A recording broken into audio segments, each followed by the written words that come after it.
أعوذ بالله من الشيطان الرجيم. بسم الله الرحمن الرحيم. واستغفر الله إن الله كان غفورا رحيما. ولا تجادل عن الذين يختالون أنفسهم إن الله لا يحب من كان خوانا أثيما.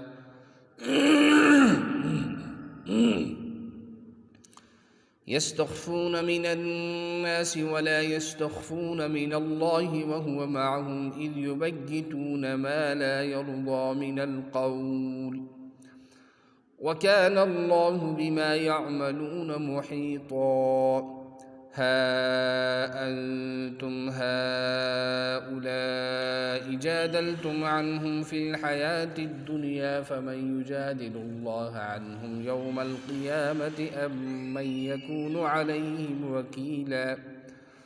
ومن يعمل سوءا أو يظلم نفسه ثم يستغفر الله يجد الله غفورا رحيما. ومن يكسب إثما فإنما يكسبه على نفسه وكان الله عليما حكيما. ومن يكسب خطيئة أو إثما ثم يرم به بريئا فقد احتمل بهتانا وإثما مبينا. ولولا فضل الله عليكم ورحمته لهمت طائفة منهم أن يضلوك وما يضلون إلا أنفسهم وما يضرونك من شيء وأنزل الله عليك الكتاب والحكمة وعلمك ما لم تكن تعلم وكان فضل الله عليك عظيما. صدق اللہ العلی العظیم. محترم سامعین و ناظرین، درس تفسیر کے سلسلہ میں آج ہم سورۃ النساء کی آیت نمبر 107 سے لے کر 113 تک تلاوت کر رہے ہیں، یعنی کہ آج کا ہمارا سبق آیت نمبر 107 سے لے کر 113 تک ہے. تو چلیے پہلے ہم تجوید کے 3 قاعدے سن لیتے ہیں. واستغفر اللہ، اللہ کے نام سے پہلے را جو ہے اس کے نیچے زیر آ رہی ہے، تو لفظ اللہ کے نام کو باریک یعنی پتلی آواز سے پڑھیں گے، واستغفر اللہ. اور اگر لفظ اللہ کے نام سے پہلے زبر یا پیش ہو تو لفظ اللہ کے نام کو پر یعنی موٹی آواز سے پڑھا جاتا ہے. ان اللہ، یہ دیکھیے لفظ اللہ کے نام سے پہلے زبر ہے تو لفظ اللہ کے نام کو پر پڑھی گی. اور نون یا میم میں تشدید ہو تو غنہ ہوگا. تھوڑی دیر ناک میں آواز چھپانے کو غنہ کہتے ہیں. غفور الرحیمہ، لفظ دو زبر کی تنوین کے بعد حروف یرملون کے 6 حروف میں سے را آ رہا ہے، اس لیے ادغام بلا غنہ ہوگا، اور اس کو ادغام را بھی کہا جاتا ہے. حروف یرملون 6 ہیں، یا، را، لام، واو، میم، نون. یہ رحیمن سے رحیمہ بن گیا. 2 زبر پر جب وقف کرنا ہو تو آخری حرف کو 2 زبر پر وقف کرنا ہو تو 1 زبر کے ساتھ الف پڑھا جاتا ہے، جیسے رحیمن سے رحیمہ. یہ جیم جو ہے یہاں یہ وقف جائز کی علامت ہے، یہاں ٹھہرنا بہتر اور نہ ٹھہرنا بھی جائز ہے. تو چلیے نحو اور صرف کے حوالے سے دیکھتے ہیں کیا ہے. واستغفر اللہ، یہ استغفر ہے، یہ امر کا صیغہ ہے، باب استفعال سے ہے. اس کے معنی آتے ہیں اللہ سے معافی مانگو. اللہ استغفر فعل امر ہے، انت اس کا فاعل ہے، اللہ مفعول بھی ہے، اسی لیے اس پر نصب آ رہا ہے. ان اللہ لفظ یہ ہر حرف مشبہ بالفعل ہے. حروف مشبہ بالفعل یہ ہیں ان بان کان لیت لاکن لعل، یہ 6 ہوتے ہیں. اپنے اسم کو نصب یعنی زبر دیتے ہیں اور خبر کو رفع دیتے ہیں. یہ انا کے بعد جو اللہ آ رہا ہے اس پر آپ زبر دیکھ رہے ہیں اسی وجہ سے، کیونکہ اس سے پہلے حرف مشبہ بالفعل انا آ رہا ہے۔ اور ان اللہ کان غفور الرحیم، یہ کانا جو ہے یہ افعال ناقصہ میں سے ہے، اور افعال ناقصہ وہ افعال ہیں جو جو جملہ اسمیہ پر داخل ہو کر مبتدا کو رفع اور خبر کو نصب دیتے ہیں، اور افعال ناقصہ 17 ہیں: کانا، صارا، ظلا، باتا، اصبح، امسا، اضحا، عادا، آزا، غدا، راحا، ما زال، من فقا، ما برحا، ما فتیہ، ما دام، لیسا۔ تو یہ جو آپ دیکھ رہے ہیں غفوراً پر جو 2 زبر آ رہی ہیں، یہ اسی وجہ سے آ رہی ہیں کہ یہ کانا کی خبر ہے۔ تو چلیے اب ہم ترجمہ سن لیتے ہیں۔ واستغفر اللہ، اور معافی مانگیے اللہ سے، ان اللہ، بے شک اللہ، کان ہے، غفور، بڑا بخشنے والا، رحیماً، بڑا رحم کرنے والا۔ ولا تجادل، اور نہ وکیل بنیے آپ، عن الذین، ان لوگوں کی طرف سے، یختانون، جو خیانت کرتے ہیں، انفسہم، اپنے آپ سے، ان اللہ، بے شک اللہ، لا یحب، پسند نہیں کرتا ہے، من کانا، اس کو جو بڑا خیانت کرنے والا ہو، گناہ گار ہو۔ یستخفون، شرماتے ہیں وہ لوگ، من الناس، لوگوں سے، ولا یستخفون، اور نہیں شرماتے ہیں، من اللہ، اللہ سے، وہو معہم، حالانکہ وہ ان کے ساتھ ہے، اذ یبیتون، جب وہ رات کے وقت مشورہ کر رہے تھے اس بات کا، لا یرضی من القول، اس بات کا جو اللہ یعنی اللہ کو پسند نہیں ہے۔ وَكَانَ اللَّهُ، اور بے شک اللہ، بما یعملون، اس کو جو کچھ وہ کرتے ہیں، محیطہ، احاطہ کرنے والا ہے۔ ہا انتم ہؤلاء، کیا تم ہی ہو وہ لوگ، جادلتم، جو وکیل بن گئے ان کی طرف سے، فی الحیات الدنیا، دنیاوی زندگی کے اندر، فمن، تو کون ہے، فمن یجادل اللہ، تو کون وکیل بنے گا اللہ کے پاس، عنہم، ان کی طرف سے، یوم القیامت، کی قیامت کے دن، امن یکون علیہم، یا وہ ہوگا ان کے اوپر کام بنانے والا، یا کون ہے وہ جو ان کا کام بنائے گا۔ ومن یعمل، اور جو کوئی سوءً، اور جو کوئی برائی کرتا ہے، او یظلم نفسہ، یا اپنے اوپر زیادتی کرتا ہے، ثم، پھر، یستغفر اللہ، معافی چاہتا ہے اللہ سے، یجد اللہ، پائے گا وہ اللہ کو، غفوراً، بڑا بخشنے والا، رحیماً، بڑا رحم کرنے والا۔ ومن یکسب، اور جو کوئی ارتکاب کرتا ہے، اثماً، کسی گناہ کا، فانما، تو جزی نیز، یکسبہ، وہ ارتکاب کرتا ہے، علی نفسہ، اپنے ہی اوپر، وکان اللہ، اور ہے اللہ، علیماً، بڑا جاننے والا، حکیماً، بڑا حکمت والا۔ ومن، اور جو کوئی یکسب کرتا ہے، خطیئۃً، کوئی غلطی، او اثماً، یا گناہ، ثم، پھر، یرمی بہ، پھر اس کی تہمت لگاتا ہے، پھر اس کا الزام دھرتا ہے، وہ بریئاً، اس سے بری ہونے کے لیے، یعنی دوسرے پر الزام دھر رہا ہے، فقد احتمل، تو تحقیق کی اس نے وہ لے آیا، بہتان، بہت بڑا بہتان، و اثما مبینہ، اور واضح گناہ۔ ولولا، اگر نہ ہوتا، فضل اللہ، اللہ کی مہربانی، علیہ کا آپ پر، ورحمتہ، اور اس کی رحمت، لہمت، تو ارادہ کر لیا تھا، طائفۃ منہم، ان میں سے ایک جماعت نے، ان یضلوک، کہ وہ بہکا دیں آپ کو، وما یضلون، حالانکہ وہ بہکاتے نہیں ہیں، الا انفسہم، مگر اپنے ہی آپ کو، وما یضرونک، اور نہیں وہ نقصان پہنچائیں گے آپ کو، من شیء، کچھ بھی۔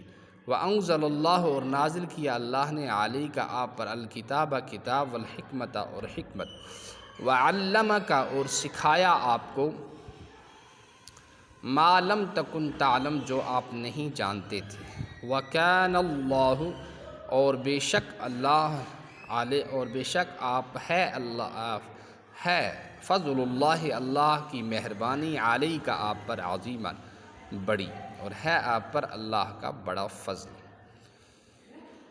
تو یہ سامعین، یہ جو ہم نے آج پڑھی ہیں اس بارے میں جو ہم نے آیات کو آج تلاوت کیا ہے، تو سب سے پہلے جو ہم نے آیت پڑھی استغفار کے بارے میں، آپ نے اگر پہلی ویڈیو ہماری دیکھی ہوگی تو وہاں آپ نے یہ بات جان لی ہوگی کہ یہ ایک واقعہ پیش آیا تھا چوری کا۔ یہ 3 بھائی تھے، بشر، بشیر اور ایک کا نام مبشر تھا۔ ان بھائیوں میں سے یہ ایک جو بشیر تھا یہ منافق تھا، اور اس نے چوری کر لی حضرت رفاعہ رضی اللہ تعالیٰ عنہ، ایک صحابی کی۔ تو حضرت رفاعہ رضی اللہ تعالیٰ عنہ جو تھے وہ اپنے برادر زادہ یعنی اپنے بھتیجے کے پاس، حضرت قتادہ کے پاس گئے اور ان سے کہا کہ آپ جا کر میرا یہ واقعہ حضور پاک صلی اللہ تعالیٰ علیہ وسلم کی خدمت میں سنا دیں تاکہ مجھے انصاف مل سکے اور مجھے میرا مال واپس مل جائے۔ جب وہ حضور پاک صلی اللہ تعالیٰ علیہ وسلم کی خدمت میں آئے اور واقعہ کو سنایا، تو اس بشیر منافق کے جو بھائی تھے اور اس کا خاندان اور کنبہ جو تھا، انہوں نے کہا کہ یا رسول اللہ صلی اللہ تعالیٰ وسلم، یہ جو بول رہے ہیں قتادہ اور رفاع، یہ جھوٹ بول رہے ہیں۔ تو اللہ کے رسول صلی اللہ تعالیٰ علیہ وسلم نے حضرت قتادہ کو بلایا اور ان سے کہا کہ دیکھو یہ شخص جو ہے بشیر، یہ مسلمان ہو چکا ہے، اس نے اسلام قبول کر لیا ہے، تو آپ ایک مسلمان کو کیسے چوری کی تہمت لگا رہے ہیں؟ اس پر حضرت قتادہ کے دل میں بڑی پشیمانی ہوئی اور وہ پچھتانے لگے کہ میں نے اللہ کے رسول صلی اللہ تعالیٰ علیہ وسلم کے سامنے یہ شکایت کیوں کی تھی۔ ابھی یہ سلسلہ چل ہی رہا تھا تو اللہ تبارک و تعالیٰ نے ان آیات کو نازل فرمایا، اور ان کا جو جھوٹ تھا بشر کا کہ اس نے مال بھی چھپا لیا، چوری بھی کی اور پھر سینہ زوری بھی کی کہ ایک مسلمان کو، سچے صحابی کو جھوٹا قرار دیا، تو یہ دوہرا گناہ ہو گیا ہے۔ اسی پر اللہ نے تنبیہ فرمائی ان کی، اور جناب رسول اللہ صلی اللہ تعالیٰ علیہ وسلم کو مطلع کر دیا کہ یہ جو کچھ بول رہے ہیں یہ جھوٹ ہے، صحیح نہیں بول رہے۔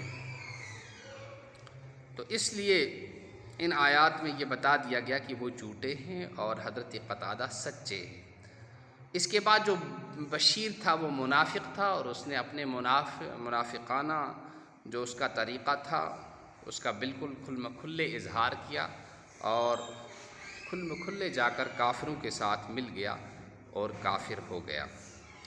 تو ان آیات میں اللہ تعالیٰ نے استغفار کا جو حکم دیا ہے، یہ استغفار کس چیز کے بارے میں ہے کہ استغفر اللہ، پیغمبر تو گناہوں سے پاک ہوتا ہے، پیغمبر کبھی گناہ نہیں کرتا ہے۔ استغفار کا جو بتایا گیا ہے وہ اس لیے بتایا گیا ہے کہ اللہ کے رسول صلی اللہ تعالیٰ علیہ وسلم نے ان لوگوں کی بات سن لی تھی جو غلط کی طرفداری اور وکالت کر رہے تھے، اس پر استغفار کرنے کو کہا گیا۔ یا استغفار کے معنی یہ ہے کہ آپ ان لوگوں کے لیے استغفار کریں جنہوں نے گناہ کا ارتکاب کیا اور غلط بات کی طرفداری کی اور وکالت کی۔ اسی طرح سے استغفار کے ایک معنی یہ بھی ہے کہ اللہ کے رسول صلی اللہ تعالیٰ علیہ وسلم جو ہے تقوی اور طہارت کے اعلیٰ مقام پر تھے، تو یہاں جو تھوڑی سی یہ بات چوک جو آ گئی، یہ جو ہے آپ صلی اللہ تعالیٰ علیہ وسلم کے اعلیٰ مقام اور عرفہ اور عالی شان رتبے کے مناسب نہیں ہے، اس کے لیے یہاں استغفار کو کہا گیا۔ تو پھر فرمایا کہ جو یختانون انفسہم، کہ وہ اپنے ہی آپ سے خیانت کرتے ہیں، اس لیے کہ آدمی جو گناہ کرتا ہے اس کا وبال اور اس کی سزا اسی پر پڑتی ہے۔ دوسری آیت میں اللہ نے فرمایا کہ وَلَا يَحِيقُ الْمَكْرُ السَّيِّئُ إِلَّا بِأَهْلِهِ، کہ جو بری چال ہوتی ہے وہ چال کرنے والوں ہی پر اس کا وبال ہوتا ہے۔ تو خواناً اثیمہ، خواناً کے معنی آتے ہیں بہت زیادہ خیانت کرنے والے۔ اس کا مطلب یہ نہیں ہے کہ جو کم خیانت کرنے والے ہیں تو ان کو اللہ پسند کرتا ہے، نہیں، یہاں اس لیے بتایا گیا کہ ایک تو انہوں نے خیانت کی، اور خیانت کے ساتھ ساتھ انہوں نے اس چوری کا الزام جو تھا اور چوری کی تہمت جو تھی وہ دوسروں پر دھر لی اور دوسروں کو چور قرار دیا۔ یہ جو ہے اس سے بڑھ کر بھی خیانت ہو گئی۔ تو یہاں جو دوسری آیت میں فرمایا کہ وہ لوگوں سے تو شرماتے ہیں لیکن اللہ سے نہیں شرماتے، حالانکہ اللہ کی ذات حاضر و ناظر ہر جگہ موجود اور وہ دیکھ رہی ہے، آدمی کے بندے کے سانسوں سے واقف ہے، اس کے دل پر کیا کیا خیالات آتے ہیں اور وہ کیا کیا سوچتا ہے، ان تمام چیزوں سے اللہ کی ذات ہر وقت اور ہمہ وقت واقف ہوتی ہے۔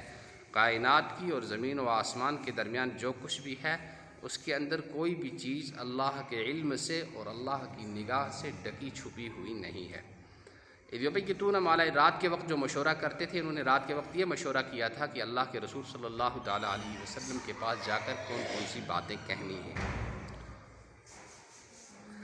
تو کہتے ہیں کہ دنیا میں تو آپ ان کی وکالت کر لو گے، لیکن اللہ کے پاس یہ وکالت نہیں چلے گی۔ وہاں دودھ کا دودھ اور پانی کا پانی سب کچھ سامنے آ جائے گا۔ کسی کی چرب زبانی اور کسی کا بیان اور غلط بیانی وہاں چل نہیں پائے گی۔ پھر فرمایا جو کوئی برائی کرے، تو یہ جو ہے ایک برائی بتایا، دوسرا زیادتی بتایا، ظلم بتایا۔ تو برائی سے کیا مقصد ہے؟ برائی سے کیا مقصد ہے کہ برائی سے یہ مقصد ہے کہ بھئی ایسا کوئی گناہ کرے جس کا تعلق بندے اور اللہ کے درمیان ہو، جیسے کہ شراب پینا، اللہ بچائے، نماز چھوڑنا، جھوٹ بولنا۔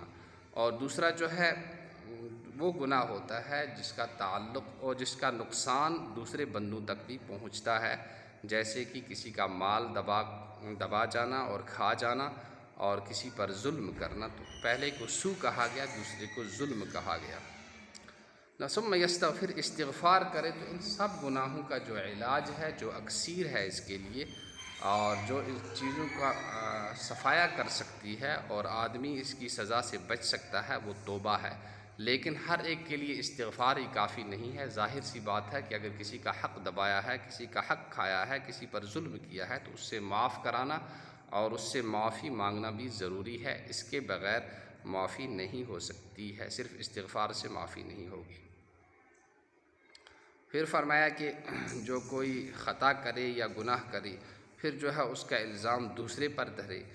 تو ایک جو ہے خطا ہوتی ہے، دوسرا اثم ہوتا ہے۔ خطا کے بارے میں مفسرین نے فرمایا کہ خطا وہ ہے جو بغیر قصد کے اور ارادے کے آدمی سے ہو جائے، اور اثم وہ ہے جس کے اندر آدمی کا ارادہ اور اس کا اختیار شامل ہو، اپنی مرضی سے جو کرتا ہے اس کو اثم کہا گیا۔ اور اس دوسری آیت میں جو فرمایا کہ ولولا فضل اللہ علیکم ورحمتہ، اگر اللہ کا فضل اور رحمت نہ ہوتی، یعنی کہ نبی پاک صلی اللہ تعالیٰ علیہ وسلم کے پاس وہ ایسا پروپگنڈا بنا کر آئے تھے اور ایسی چال بنا کر آئے تھے کہ اللہ کے رسول صلی اللہ تعالیٰ علیہ وسلم کو شریعت کے فیصلے سے بھٹکانا چاہتے تھے اور ہٹانا چاہتے تھے۔ لیکن یہ بھی وہ آیت ہے جس سے یہ ثابت ہوتا ہے کہ پیغمبر گناہوں سے معصوم ہوتا ہے، اللہ کی طرف سے پیغمبر کی حفاظت کی جاتی ہے۔ وہ کسی بھی شریعت کے مسئلے کو نہ غلط بیان کرتا ہے اور نہ کوئی غیر شرعی فیصلہ کرتا ہے۔ تو کہتے ہیں انہوں نے یہ تو چاہا تھا کہ وہ آپ کو غلط فیصلہ کروا دیں، لیکن اللہ کی مہربانی اور فضل آپ کے ساتھ رہا، لہٰذا وہ اپنے اس اقدام میں اور اپنے اس ارادے میں کامیاب نہیں ہو سکے، ان کو منہ کی کھانی پڑی۔ انزل اللہ علیک الکتاب وعلمک ما لم تکن تعلم، آپ کو وہ سکھایا جو آپ نہیں جانتے تھے، یعنی نبوت سے پہلے جو کچھ آپ نہیں جانتے تھے، تو نبوت کے بعد اور آپ پر وحی نازل ہونے کے بعد اور قرآن کے نازل ہونے کے بعد اللہ نے آپ کو علم کی اور حکمت کی وہ ایسی باتیں سکھائی کہ پوری دنیا کے کتب خانے، دانشور علماء دنگ رہ گئے۔ جیسے کہ شیخ سعدی نے فرمایا کہ یتیمے کی نا کردہ قرآن درست، کتب خانہ ہما ملت بشست، کی ایک یتیم بچہ جس نے کسی مکتب کا، سکول کا، درسگاہ کا کبھی دروازہ تک بھی نہیں کھولا تھا، لیکن جب 40 سال کو اس کی عمر مبارک پہنچی تو اس کے سینے سے اور اس کی زبان مبارک سے علوم و حکمت کے وہ چشمے جاری ہوئے کہ پوری دنیا کے کتب خانوں میں، علماء میں اور دانشوروں میں وہ باتیں نہیں مل سکتی ہیں۔ تو اسی لیے اللہ کے رسول صلی اللہ تعالیٰ علیہ وسلم نے فرمایا اوتیت جوامع الکلم، کہ مجھے اوتیت علم الاولین والآخرین، ایک بات کہ پہلے لوگوں اور بعد کے لوگوں کا مجھے علم عطا ہوا۔ اور دوسری حدیث کے اندر اللہ کے رسول صلی اللہ تعالیٰ علیہ وسلم نے فرمایا کہ اوتیت جوامع الکلم، کہ مجھے جامع کلمات عطا کیے گئے، یعنی میرے زبان مبارک سے جو الفاظ نکلتے ہیں وہ تو مختصر ہوتے ہیں، لیکن ان کے اندر علوم کا اور حکمتوں کا اور دانشوری کا اور سنت کا ایک بے بہا سمندر ہوتا ہے، بہت زیادہ اس میں علم ہوتا ہے۔ یہ بھی آپ صلی اللہ تعالیٰ علیہ وسلم کا ایک معجزہ ہے، اور یہ سب کچھ کس کی وجہ سے ہوا؟ اللہ کی مہربانی سے ہوا، اللہ کے فضل سے ہوا۔ دوسری جگہ اللہ نے فرمایا ذالک فضل اللہ یؤتیہ من یشاء، یہ اللہ کی مہربانی ہے، فضل ہے، وہ جس کو چاہتا ہے اس کو دیتا ہے، لہٰذا اس پر کسی کو جلنے کی اور حسد کرنے کی اور کینہ رکھنے کی کوئی ضرورت نہیں، اس سے اس کا اپنا ہی نقصان ہوگا۔ اللہ تعالی ہم سب کو قرآن کے سمجھنے کی، اس کی عمل کرنے اور اس کی پورے عالم میں نشر و اشاعت کی اخلاص کے ساتھ کرنے کی توفیق نصیب فرمائے۔ والسلام علیکم ورحمۃ اللہ وبرکاتہ۔